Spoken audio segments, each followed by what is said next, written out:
Jim, welcome back to Carburetors and More. You take a look at that screw. Right there. That's where you adjust it for the high-speed warm-up. Not a high-speed, but it's when it's cold.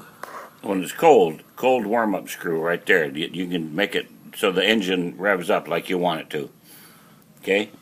We turn them off because we also turn off the chokes. Okay, look it. We highly recommend you put a filter in your line like that because we did find dirt in the carburetor. However, we also replaced and put a different type of float. There's only 3 things that cause that carburetor to flood: the inlet needle, the float itself, and dirt.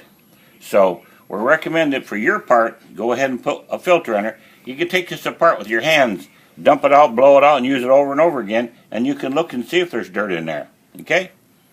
Second thing, we put you a different float, different type of float, and a different type of needle, so you should be good to go. Now, we're not going to tell you all the things you need to check because we don't want everybody in the world who's watching this video.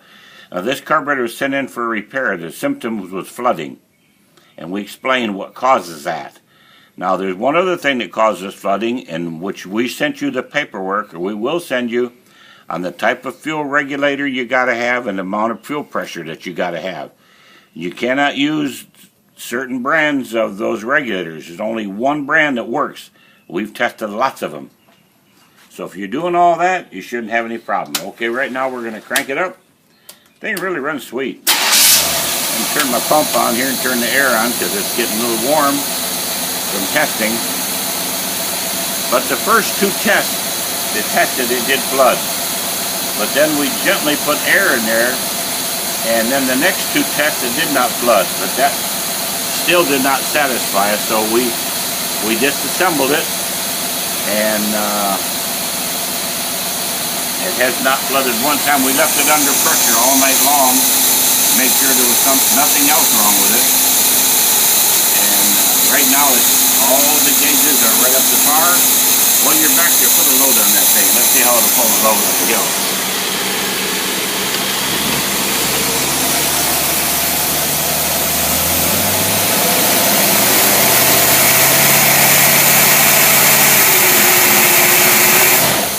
It pulled it up there till it went out of the range of pulling.